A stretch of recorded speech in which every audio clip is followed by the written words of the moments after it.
This hot, this the spot. There it is, pod.com. We're interviewing the best comedians, so tune in quick and get your ears receiving them. We talking about life and life to stream right to you, from the microphone right to your home, dude. Side note, this might get embarrassing, but no, don't sweat, yo, cause there it is.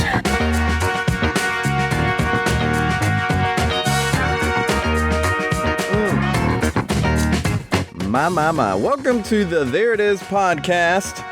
Thank you to Vado and Neil Brooks for that awesome theme song. I'm your host, Jason Farr. Let's do this. If this is your first time listening to the podcast, thank you.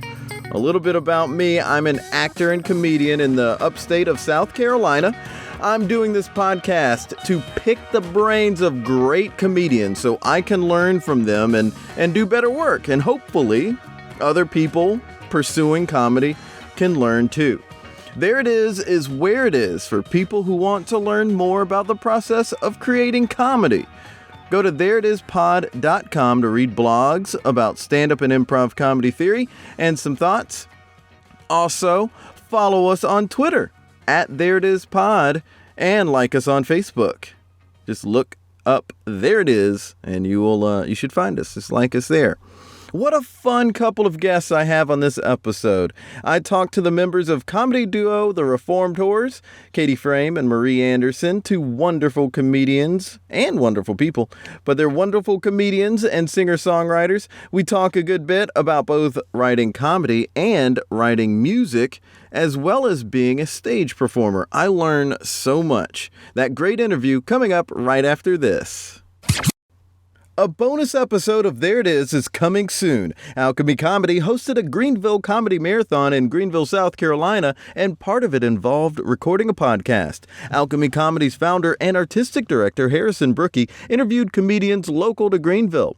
I'll be posting that talk here with the help of Jason Underwood, who is in Alchemy, Laughingstock Improv, and co-hosts the Bearded Ones podcast. That talk is a great way to see what all is going on in the comedy scene of #YeahThatGreenville. There it is, bonus episode, coming soon. Follow us @ThereItIsPod on Twitter to find out the date on that, or you can subscribe to There It Is on iTunes and you'll get the updates of all new episodes.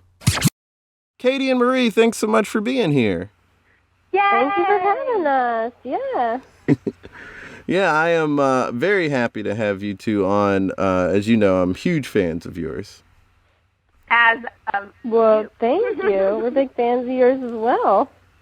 Thank you very much. That's very kind of you. So, Reformators, you all have been together for a while now, right? Like, it was a couple years ago that I met you. Mm-hmm.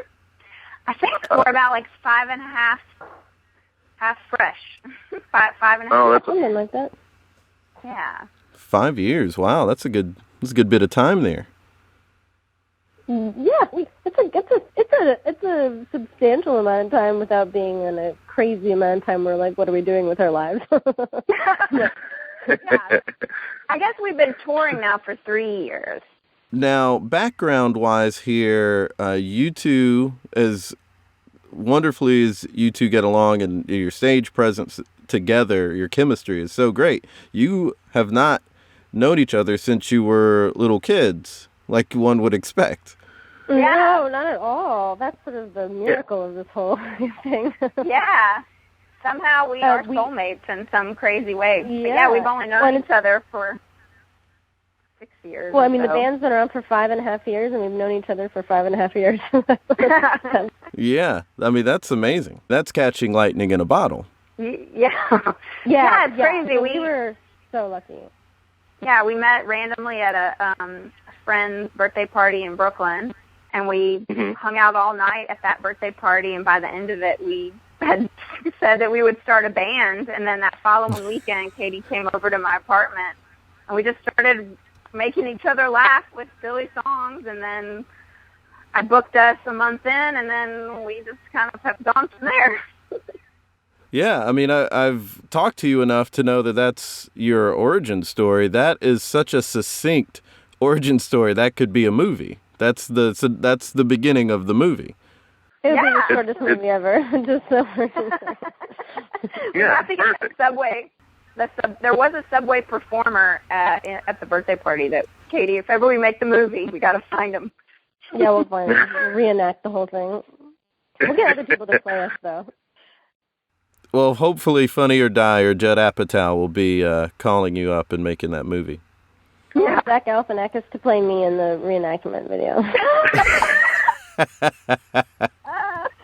It's like a dream. Zach Galifianakis. Who would play me then? Julia Roberts. Oh my God, that's perfect. Yeah. I like it. Great. I love it. Very accurate. Anyway. Now, Marie grew up in Nashville. Oh, yeah, and Katy, Maryland. And Katy, you studied dance and music in college, correct? That's right. I applied as a biology major and then switched majors, didn't tell my parents, and just switched to art. Wow, yeah. Yeah. And Marie, what did you study in school? Well, I wanted to be a theater performance major, but my parents wouldn't let me major in that. So I majored in theater education. So I was certified to teach drama. But Wow. Yeah. So when did you get bit by the performance bug? It's also like a drug. Yeah. We're addicted. I started really young in Nashville. My parents encouraged me and my sisters to do the Nashville Children's Theater Camp, theater camp. That's when we were 5 during the summer. And so I started really young, just loving being in front of an audience. I didn't care what I was doing. I just wanted to be in front of a crowd. And that kind of continued and still very present in my drive for performing. And Katy, what about you? I talked to myself a lot as a kid and was living in another world for a long time. And I think that I love the idea of just escaping into other places. So I think there was always something that sort of drove me to want to be an actor or something, but that wasn't really allowed in my house right away. My parents wanted me to be a scientist or whatever. And which is, nothing like there's anything wrong with being a scientist. No, just kidding. But I did the big one was I did Wendy in Peter Pan in 8th grade, and I just remember how there's the fourth wall, right, where you sort of pretend there's another wall there on the stage where the audience is sitting, and I remember in literally that scene where she's like, "Boy, why are you crying?" I was in that scene, and I forgot that I was on stage. I just totally forgot, and I was, in another world. And in that moment when I finally kind of caught myself, oh, I'm actually in front of people right now. I'm not just, alone in a room with a flying boy. I was like, I love this. This is what I want to do. I want to escape my life through theater. And have you both been musical your whole life? Yeah, I think we both just grew up with music in us. Growing up in Nashville, country music was very prevalent in my life, and I did. Right. I was in the church choir since I started that when I was 4 years old, and then I continued on. I loved singing in the church choir. We toured all over the country. It was just so awesome doing that all growing up, and then I would go back even in college and sing. But now I don't do that anymore because I don't go to church. So no more choir. Yeah. And for me, my much to the surprise of my parents, I just kind of was like Marie sort of said, just born with music in me. And I always sort of surprised people with what I could come up with or whatever as a kid. So it kind of just came naturally. I don't know. Music is pretty great. It's a pretty great thing. Yeah. Mm-hmm. Yeah. We both did piano and stuff.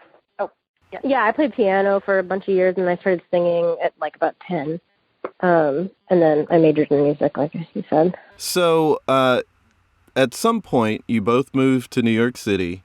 What was the aspiration in that goal for you, Katy? I was dead set on being on Broadway. That was my thing. Broadway was jam. I really wanted do those shows. And I actually, after I graduated, I started auditioning for musicals and Broadway stuff right when I moved to New York and when I was 18, where I went to college in New York City. And it took a while to kind of figure out how to audition because I was not good at it for a long time. And I finally, when I met Marie, I was like in this weird place where I was getting callbacks all the time for these big shows, but just wasn't booking anything. So that got really frustrating. And I think I just got burned out on that whole scene. And I think in retrospect, like, not to say that I couldn't, I still think it'll happen. I still think I'll end up on Broadway one day. But it has to be the right part because, like, I'm just a little too weird for some of these, like, you know, like Lori and Oklahoma and stuff. You know, like, I just couldn't quite get them on board with me. And I would sing weird songs at the auditions and stuff. Nobody got me, you know. So this is a better fit. I believe that, no doubt, that you will be on Broadway someday, and it'll be like your part. It'll probably be a part written for you. Totally. I think it's or like, you know, I'll write it or whatever. Like, yeah, The Reformed Whores, the Broadway musical. Yeah. We did off Broadway. I mean, we did on down the street. We do have a full theatrical show if we wanted to do that. But the producers are listening. Money. That's funny. Yeah. Marie, what about you? What was your reason for going to New York?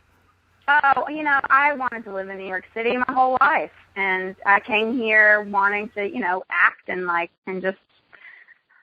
I always like New York is where you make it, you know. And I came here and was auditioning immediately, and I had done a lot of theater. I'd actually, when I graduated, I went to Appalachian State in North Carolina. When I graduated, I actually moved to California and did a theater apprenticeship out there for a full year. So I immersed myself in theater, and it was amazing. It was an incredible experience. But it definitely made me be like, you know what, I think I might want to do like TV and film.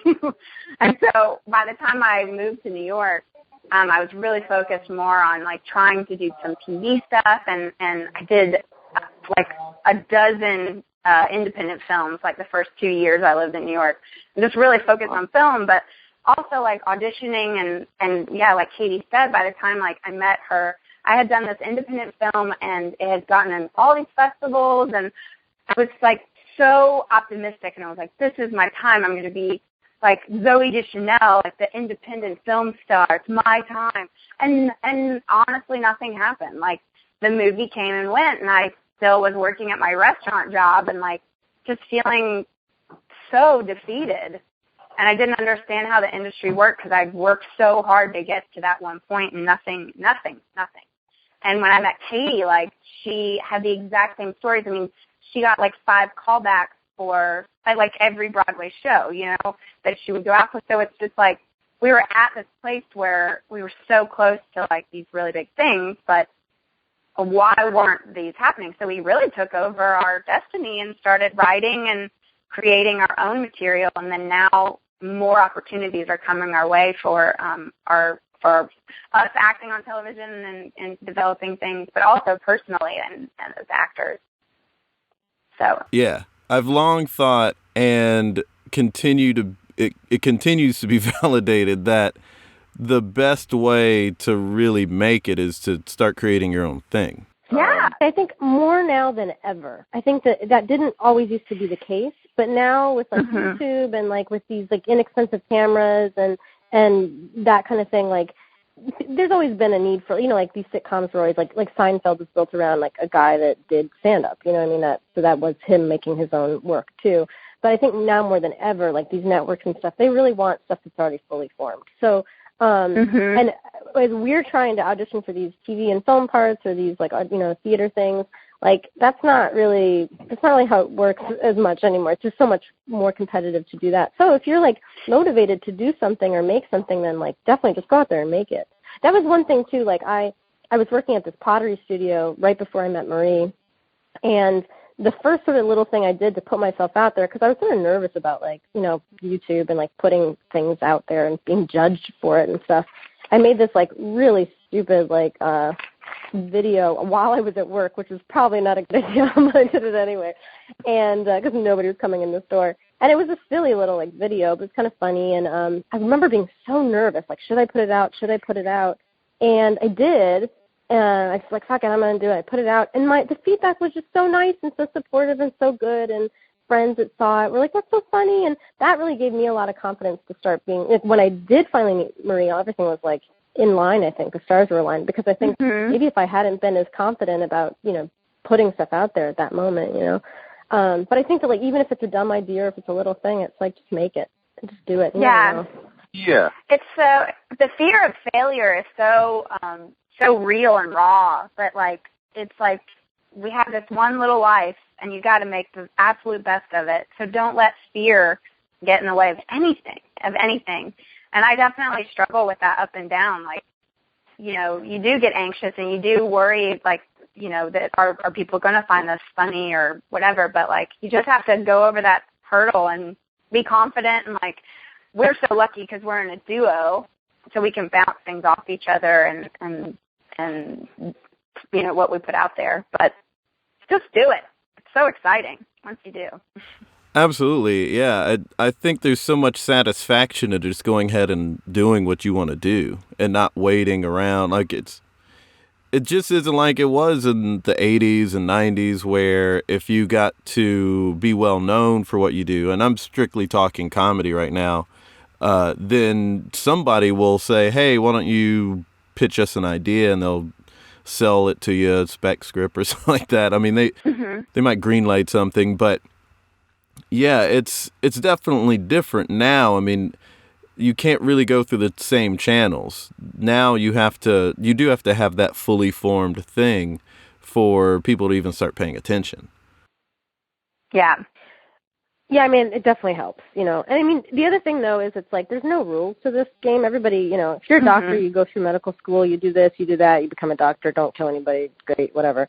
But, like, Exactly. As a comedian, like, or as a performer in any aspect, like, there's no rules, and things keep changing, and everybody thinks they know how it works, and nobody knows how it works. So, yeah, just do what you want to do, and then I think that's probably the best anybody can do, Yeah, I couldn't agree more with that. And I'm currently reading Elizabeth Gilbert's book, Big Magic. And yeah, I've been reading that too. Yeah, it's a great read. And I also saw a speech she gave, or a public speaking engagement she did with Oprah, where she was saying, instead of telling people to find their passion, she was saying, instead, it's better to follow your curiosity. So I love that. Isn't that so great? It's such a perfect way to really put it, because it just helps you follow through on things, and it doesn't give you the pressure to be the best or to have some kind of outcome. Mm-hmm. All you have to do is just follow your curiosity. Yeah. Yeah. Yeah, if you want to make a little video and post it online, hey, why not? I mean, Katy, that's what you did. You followed your curiosity. Yeah. Yeah, there's somebody said, like, if you feel fear doing something, then you're probably doing it right. You're right. You're living life right. Yeah. Unless you're standing, like, on the edge of a cliff or something, and then you're probably back. In that case, don't use that. Yeah. This is totally the curiosity thing is totally, when it comes to your career or creativity, almost specifically creativity, not like, I wonder what it's like to kill a band. Totally. Yeah. Right. Don't follow that curiosity. But so comedy, how did comedy enter into your lives? It sounds like there was a lot of performance, there's a lot of music, but when did comedy enter into the picture for you, Marie? Man, as a kid, like I said, I went to church a lot, living in Nashville, super Christian growing up. I used to get in trouble a lot. At church, especially, and I don't know. I mean, there was a thrill in it for me, because I knew, like, being bad at church was, like, extra bad, and so I would crack jokes. Like, I mean, as a little kid, I don't know, I would just be such a ham. I would do anything to get a laugh. Yeah. Especially at church, because I knew it was like, ooh, we're all supposed to act like really, peaceful, and don't make any waves at church because people talk or whatever. I don't know. I just remember that early really trying to be funny. And then growing up, I don't know, there was definitely times of being bullied, and then you use comedy to, like, get out of that stuff. And so that happened a lot growing up, because kids were mean. So when did it professionally, like, because you studied at UCB? I did, yeah, here in New York. Yeah, I mean, in high school I did a lot of theater, and so we did a lot of comedy. I love doing, like, Shakespeare comedies. Those are always fun, too. But yeah, when I moved to New York City, I had a commercial agent tell me that I should get UCB, Upright Citizens Brigade, on my resume. And I would immediately then, so I signed up for those classes and started doing improv. And I'd done improv, like, in high school and in college, off and on. But, yeah, I had never, like, really studied it. And so that was really a fun time, living in New York and going to improv class and then going to UCB, because you can get into all the shows for free.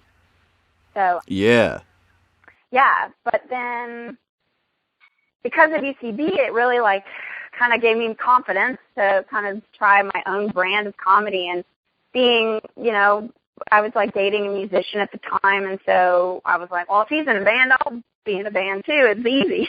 So I bought a ukulele and taught myself how to play watching YouTube videos. And oh, wow. Writing. Yeah, I started writing. I always wrote poetry and haikus, like, growing up. Just, that was never, I love rhymes, and I love Shel Silverstein and that sort of stuff growing up. So, like, any kind of poetry I always kind of did. So then I just set it to music, and then it started making people laugh.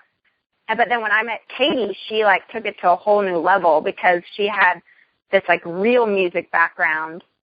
And yeah, it was, that's how I got into that. Katy, how did you get into comedy? I mean, similarly as a child, like, I was, like, a weird, funny little kid, so I made friends by being the weird and funny one. That worked to my advantage. But then when I got to college,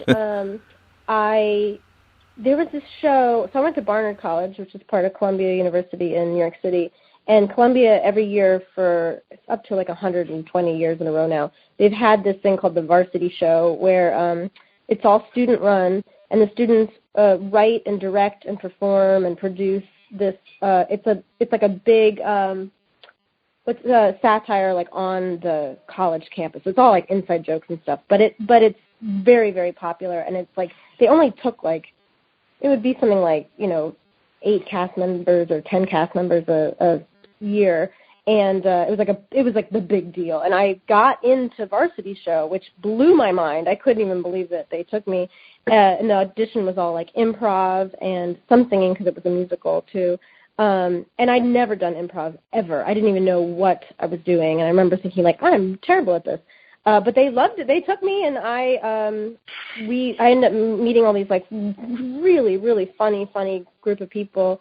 And we worked together on this show. I did that for 2 years, and then I ended up joining the improv group on campus, too. And that was my introduction to improv. And we didn't have a lot of rules that we followed with it. We just we did what we did. We didn't really know what we were doing. But we were good, and we were popular on campus. And that was very exciting to just be a part of that community and have a whole new thing opened up to me that I didn't know what it was.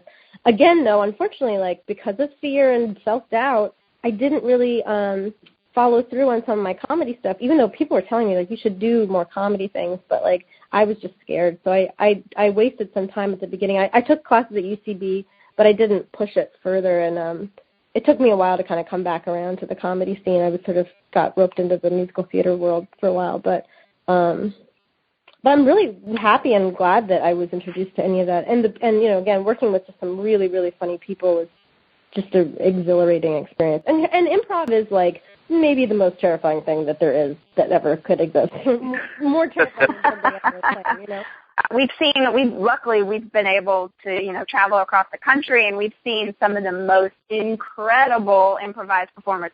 If anyone has ever, like, if you ever get the chance, you have to see Improvised Shakespeare Company. It will blow your mind what these guys do. They put on a full 3-act, like, play, all Shakespeare play. Like, they do iambic pentameter. Like, it will blow your mind. They were based in Chicago, and then Thomas Middleditch, actually, from Silicon Valley, is in it. Everybody knows. Oh, wow. I didn't know that. Yeah, he's in this. Yeah, Katy, we've seen them together. It's crazy. I've heard them mentioned time and time again. I have not been in the same place that they were performing, but I heard Sharna Halpern rave about them and say that they're doing the best improv in the country. And that's saying something because there's so much good improv going on right now. Mm-hmm. Yeah. And she's very familiar with TJ and Dave. Say again, Katy? Yeah, I was just going to say that that Improvised Shakespeare really is on like another level. It's pretty amazing. And TJ and Dave is something, I haven't seen them, but I'm dying to see them. I've only heard good things, and sort of their style of how they get into their scenes, I hear, is like very organic, and that's really exciting. I'd love to see it. We saw Adsit and Lutz.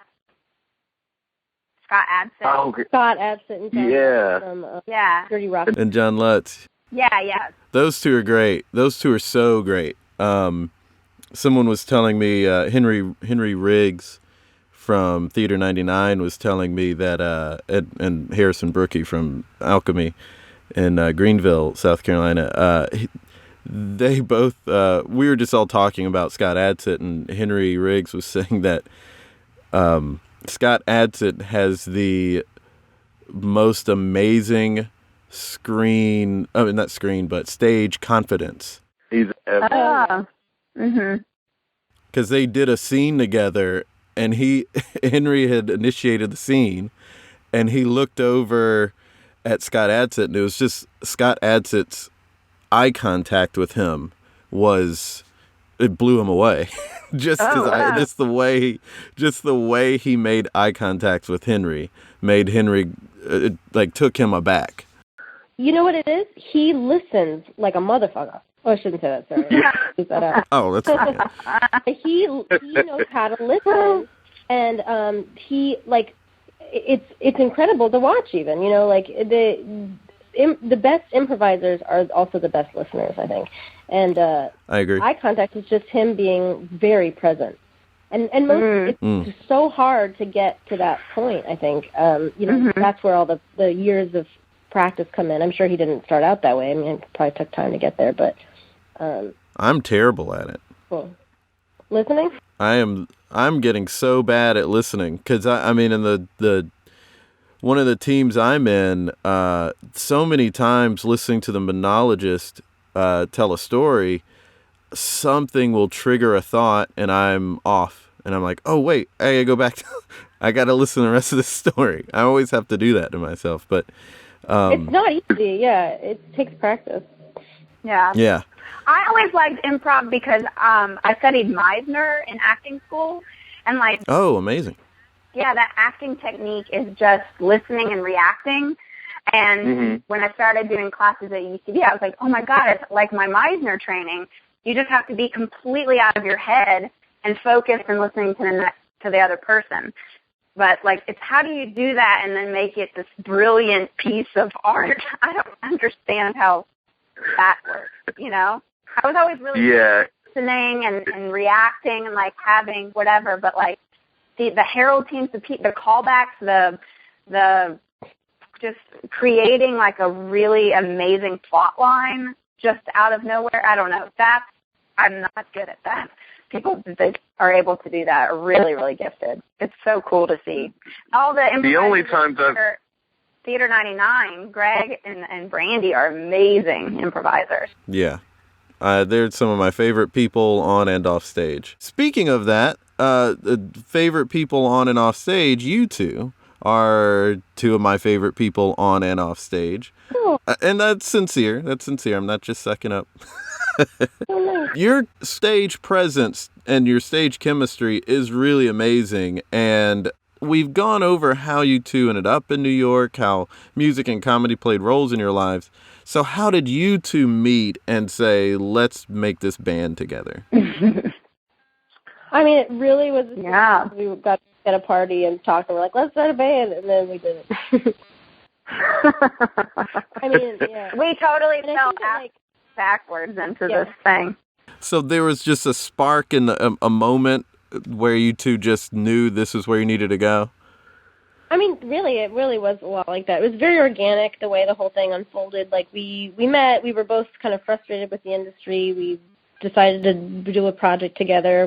I came over that week. We started writing stuff together. We started performing songs, and then the act sort of slowly developed naturally from, we didn't wear costumes at first, and then we started doing costumes, and all the writing that happens in between the skits, like that sort of slowly developed. Some of it was on stage, some of it was off stage, but it was like we didn't have this like grand plan per se when we started. It just sort of started happening, and I think that that's also one thing that worked to our advantage, is that like we didn't really have an ulterior motive. We just wanted to do stuff and not, we just wanted to do stuff. I don't know, and so we were less afraid to try things, I think. And we also didn't know how the comedy community worked so much. So we didn't know that we were kind of breaking rules by like being really girly on stage, or, or like we didn't know that people didn't like musical comedy, necessarily. So we just did it anyway, and we just did it well. So people were like, wait a minute, actually, we do like this,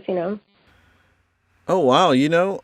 I never thought about it that way from people don't really like musical comedy. I mean, I know that in stand-up, it's not highly regarded for someone to do both in a lot of circles. But I was so immediately on board. I get that to a certain extent, just because sometimes people aren't doing songs, and if they are doing songs, they're kind of corny songs in stand-up. Yeah. But when I first saw you two, I mean, the whole thing was just so great. The songs, the character, the stage presence, again, the whole presentation it felt more like watching sketch, like musical sketch or something, than it felt like some sort of hokiness or something like that. And because it's not hokey. That means a lot. You guys are doing it really well. But not until you said it now did I even notice that was a possibility, that anyone would have said, oh, musical comedy, I don't want to hear that. It definitely has sort of a bad rap in the stand-up world, and that was kind of the world we jumped into. So at first, we were a little bit of a hard sell when people, before they saw us on stage, people would be like, oh, God, another musical comedy band. And then once we started performing, people were like, oh, just kidding, this is great, let's have fun. And then that. Our favorite thing is, like, we get off stage and people are like, man, I usually hate musical comedy, or, man, I hate country music, but I see you girls, and, like, it's like that when they say that they hate musical comedy or country music, and that they love us, it's like we practice a lot, and it was very important. It was especially very important to Katy when we first started out, but just, we are musical, and so to really push it to a really high standard, and then just trying to be as funny as possible, too. Sometimes in musical comedy, somebody's really funny, but maybe not that great at the music part, or they're an incredible musician, but it's not that funny. So it's not the easiest art form. So glad we picked it. It is really great work. It is all around good. How did you develop your voice as the Reformed Whores? Again, I think it was very organic. We, when we talked at the party, the other thing, aside from the industry that we complained about, was we complained about boys, like our love life and things. And that kind of motivated us. And I went to an all-girls university, too, so, like, women's issues were always sort of on the forefront of my mind, just being in that environment. And I know Marie feels strongly about those things, too. So we also just wanted to that sort of whole concept of, like, a woman can be sexual and be, good girlfriend material. It doesn't have to be one or the other. I think is like a theme that we really feel strongly about. So that's sort of what it certainly initially, like, propelled the theme of the band. Mm-hmm. It's very serious. And then,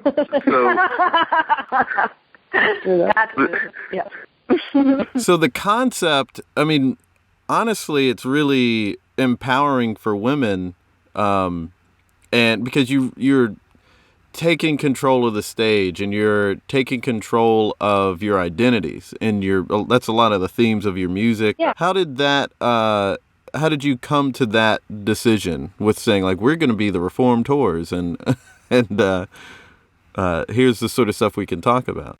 It was really like just exactly what was happening in our lives. Where we draw from to write.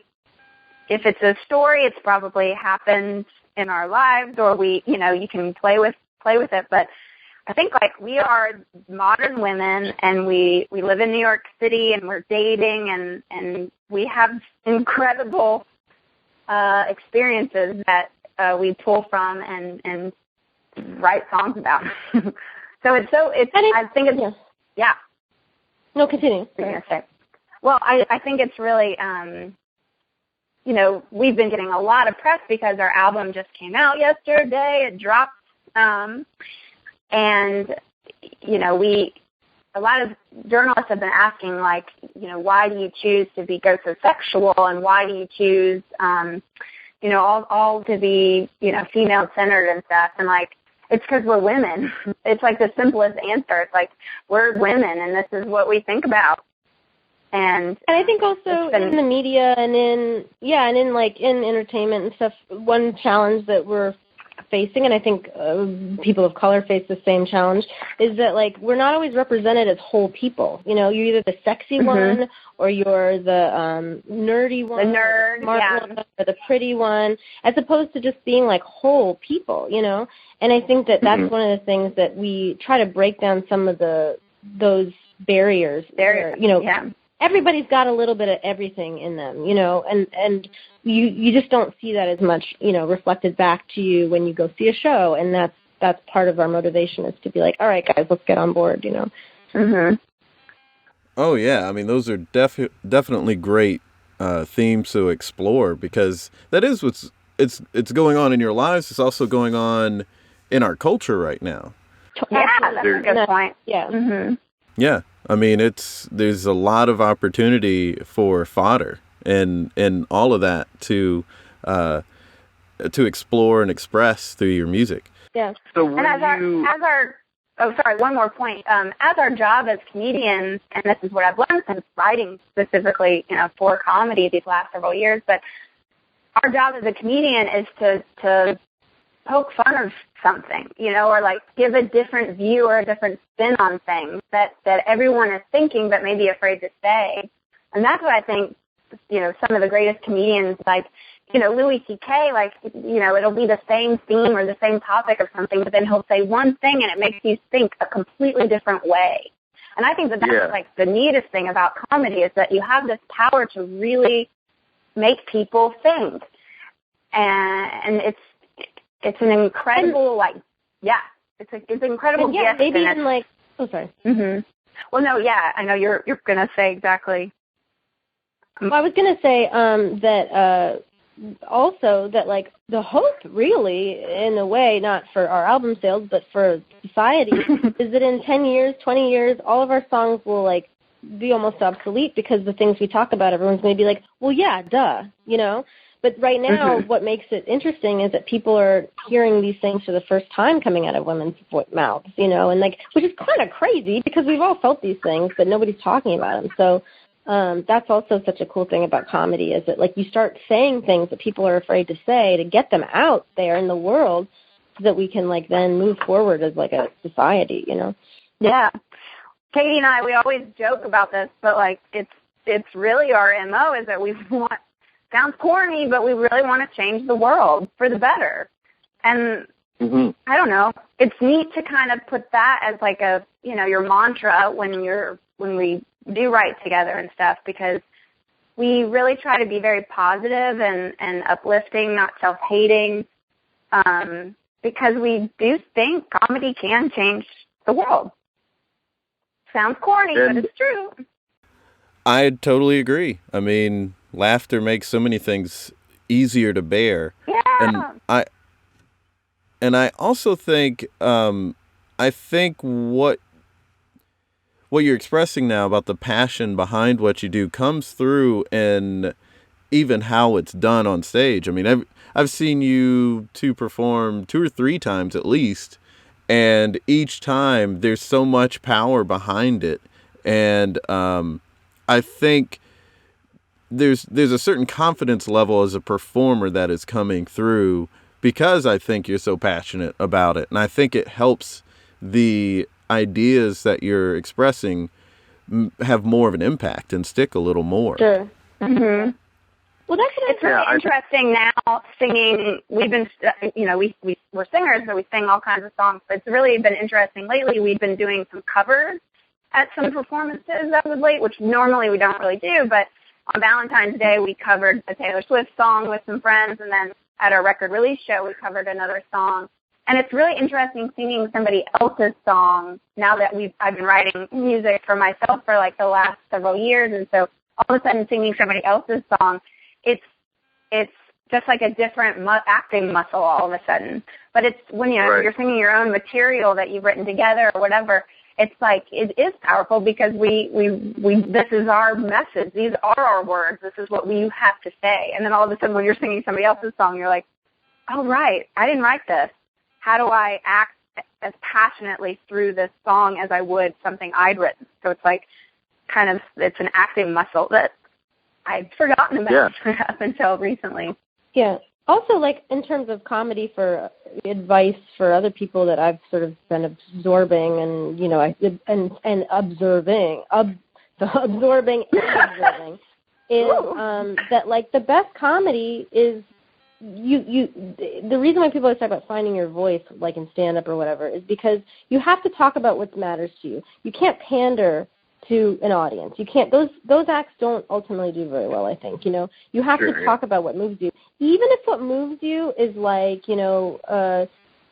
picking up dog poop or whatever. Like it can be about anything, but you really have to mean it, and you really have to like want to talk about it, and you really have to like feel strongly about it and have a strong opinion about it. And I think that like that's one thing that you pick up on when you see what we do, because that is exactly what the angle we're coming from, Yeah, I mean, it reminds me of, and I'll paraphrase it, but there's a quote of Chris Rock's where he said the thing that people don't know about comedians is how serious they're being. Oh, totally. Like it's a heart attack, it's crazy. Everybody relates, and they're like, oh crap, you're right. That's what's funny about it. Yeah, absolutely. A couple things I want to ask before we wrap up. One is going back to your stage presence and how full throttle your performances are and your stage presence is. If you could give advice to someone, because that's something sometimes I can be full throttle, but most of the time I'm not. And I'm trying to, as a performer, get there. And you two are great people to ask how to get to that sort of full throttle stage performance, stage presence level. I think it's very hard to. Yeah, I think it's very hard to push it. I think you have to be careful not to try to force. Like let's say you're feeling tired one day or something. I think to go out there and try to force something can be a mistake people make. I think you have to honor like where you are that day, how you're feeling and whatever, and you can still go full throttle without being loud or whatever, And I think also just like being super present. It goes kind of back to the improv thing too, like listening to your audience, listening to yourself, listening to how your body feels. Those would be the things that I think are like really, really important to, and then being confident in all those things too. But I was just going to say being true to where you're at that moment. Yeah, that's a good. And I think also like it's just like that, like the confidence is such a big deal, and it's so hard to be like, how do you teach confidence? Because I feel like I went to acting school trying to figure out how to get confident. And, like you don't find it there. You find it like out on stage, and like the more shows you do, the more confident you get. And like people lately, are 5 years in, and people are like, oh my God, you're so confident. You're such a powerhouse on stage. Well, let me tell you, you should have seen us at our first show. It was like I couldn't even stand up. I was so nervous. Both of us sat down, and like I remember my fingers being so slippery with sweat because I was so nervous, and I thought I was going to drop my instrument. But you did it, and then you do that, and then just the more shows you get out there, the more confident you get, and then the ease on stage that you find after performing What is the saying? It's like you do 10,000 shows or things or hours, and then you're... Yeah, if you 10,000 hours of focused practice, you can master that skill. Katy, are we at 10,000 yet? I don't know. We're so close, probably. I think there's a lot of truth to the statement, but at the same time, I don't think it's like, I think if everyone did 10,000 hours, they'll obviously be at their strongest that they could maybe possibly be with that. But I think some people, it doesn't take 10,000 hours for them to get to mastery. I certainly don't think it would.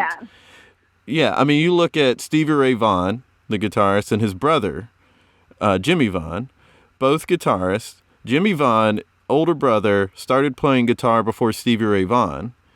And Stevie Ray Vaughan died in 1990. Jimmy Vaughan, for the last 26 years, has continued to play guitar. So who was the better guitarist? Stevie Ray Vaughan. He got there real quick, right? He mastered that instrument well before his brother did, and doesn't even have this past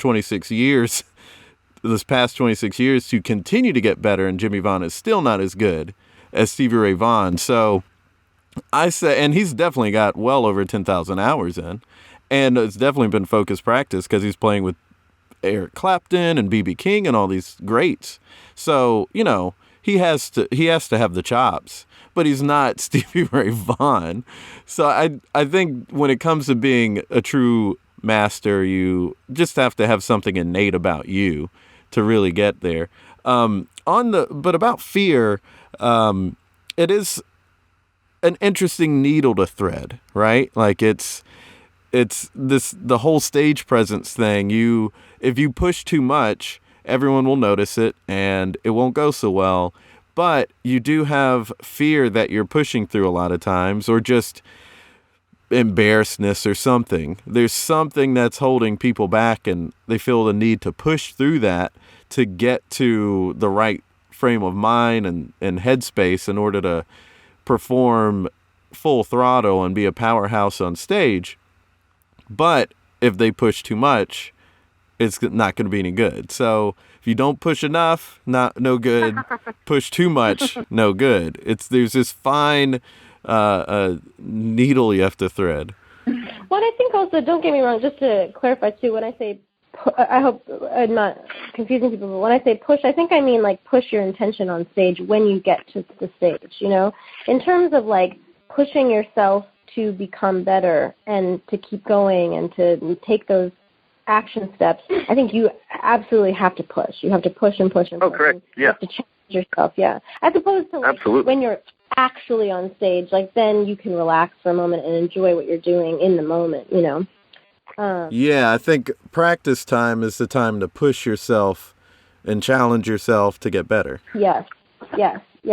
And book shows and get out there and do stuff that scares you. It's scary to. I was just talking. I'm so interested in trying stand up. It terrifies me. I don't think I'm gonna be very good at it. I've been trying to find like safe ways to go about trying stand up, and I talked to a friend who has a show that's a pretty low key show, and he was like, "I'm gonna book you on the show this month." And I was like, oh, God, no.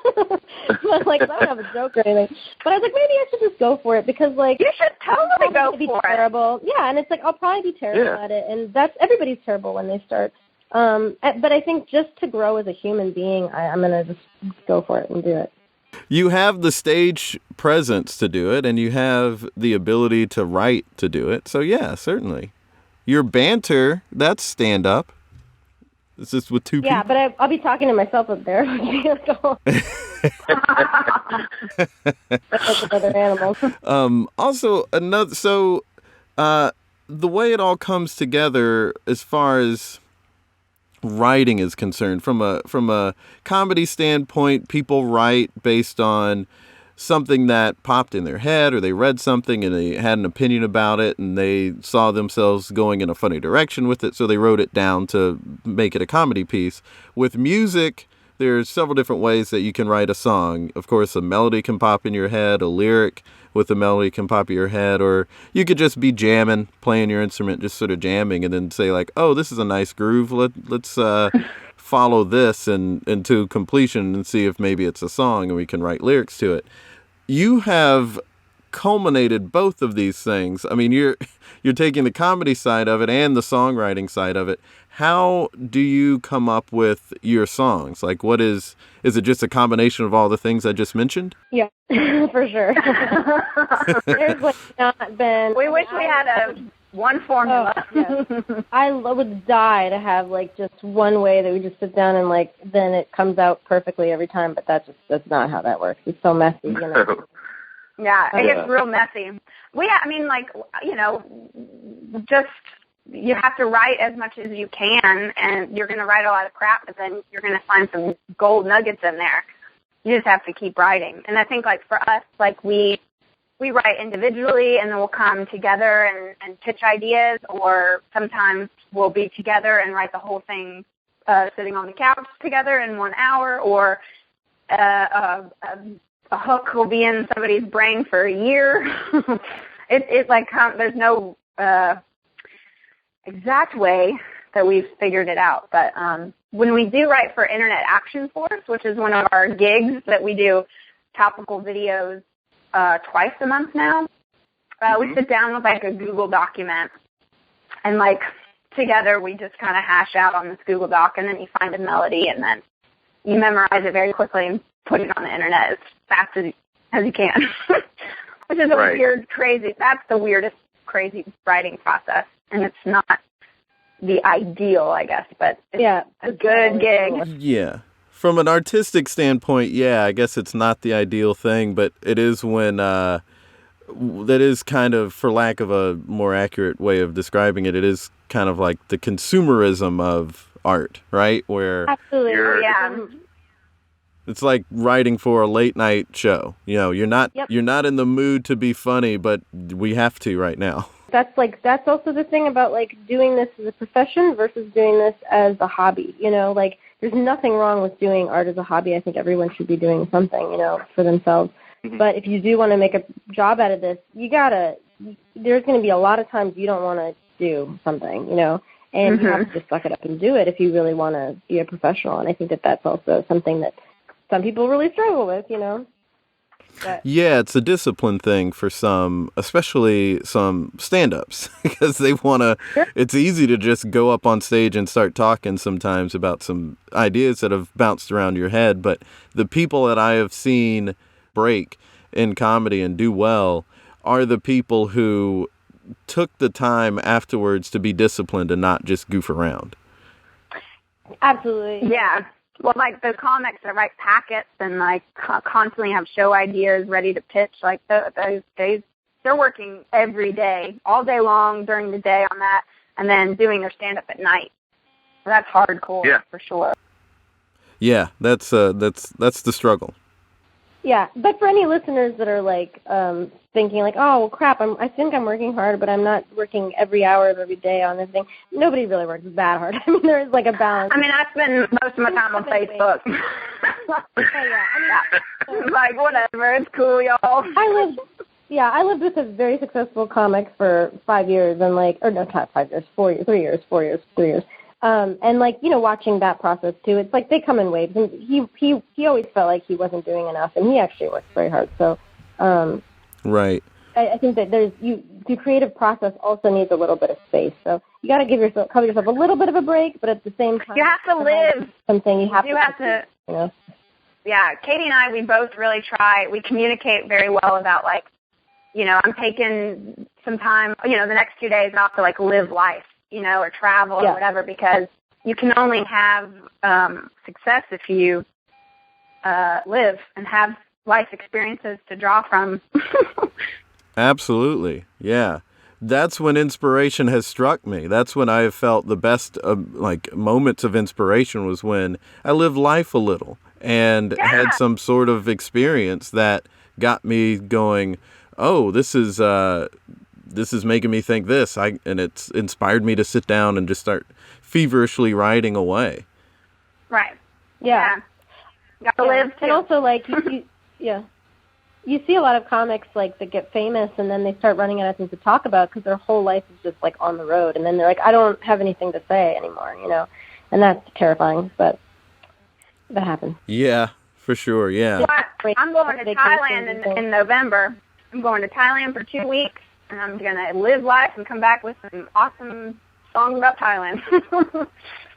Yeah, that's amazing. I mean, that really, I think, I mean, you do have comics who experience that, I guess, writer's block one way or lack of inspiration. And you also see musicians and songwriters have an experience that's similar, but not necessarily the same. And even there are a lot of musicians who have kind of lost touch with their fan base because their lifestyle is just being on the road and they don't have anything to talk about that's relatable.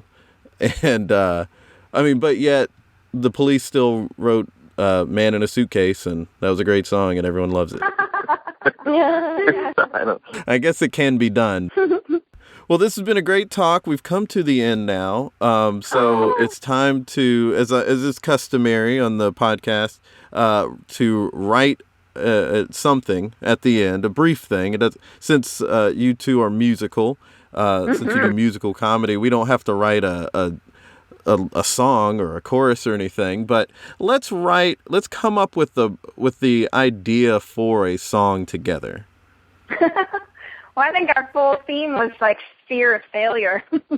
So how do you crack that egg and make us, if we're talking about fear, where do we find the humor in that? I mean, maybe it could be something like, it's a song about, like, conquering your fears, and then every time you open you're about to start saying it, you're like, no, I can't do it. I can't. Yeah, I see that. I can see you two on stage performing this song, and I still don't know what the song is yet. But yeah, I'm seeing in my head, I'm seeing, like, this hesitancy of, like, I'm going to go do this. I'm going to go maybe tomorrow. Yeah, also, definitely.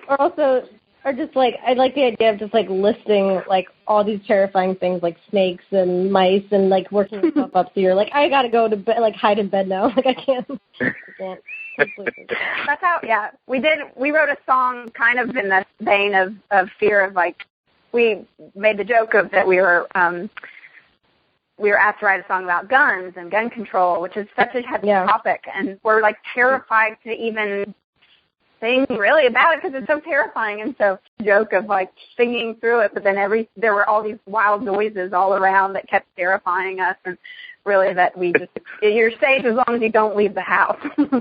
It's always fun to get scared. Yeah, or maybe it could be like a really misguided song where it's like, don't be afraid to jump off a bridge, don't be afraid to jump off a window. Yeah, it should be definitely don't be afraid to pet that lion, go for it, yeah. And David Hasselhoff would have to be in the music video for sure. It's like the most uplifting fear song ever. It'd be like a surf ballad or like a just totally. Don't be afraid to get in the ring with Holly Ho. It's okay that you didn't work out today. I don't know. So we've got the idea. We've even got some. We've got some lyrics. Even what in your process? What would be next? Would it be to structure the song? Like, what are the verses and what's our chorus? And what's our chord progression even? You know, like what would be the next stage? Yeah, it would definitely be like A, B, A, bridge sort of thing. We usually write down the lyrics and then find the melody after that sometimes. Yeah, I mean, that's what we do for those interaction chords. We usually start with the lyrics and then just throw a little melody on there. But we want to really get like a good, strong horror song. I would say, trying to find like a hook or something, you know, to kind of hold the whole thing together. Like, what's then the whole main theme of the song? If it's fear, then, or conquering your fear, then maybe the hook would be something along the lines of like, you know, we're gonna conquer our fears. We're gonna conquer our fears. Give me a beer and then I'll conquer my fears or whatever. But like, and then you have these like verses kind of coming off from there, and then maybe a bridge if you're feeling it, or. And also sometimes thinking about like the style of the song you want it to be. You know, I think we think about that sometimes too, where it's like, do we want this to be like we do a lot of country stuff, so it's like, is it like an old country tune? Is it a pop country tune? Is it like a mariachi tune? Is it an R&B, cool, relaxed song? Is it a jazz song? Is it, whatever? How much does that determine the comedic structure of the song? Like, what does that process look like? Once you've gotten, like, when you get to the bridge, you have to change up the joke maybe a little bit, or tweak some sort of new game within the joke of the song. It can be. I think it so depends on the song and what's happening in the song.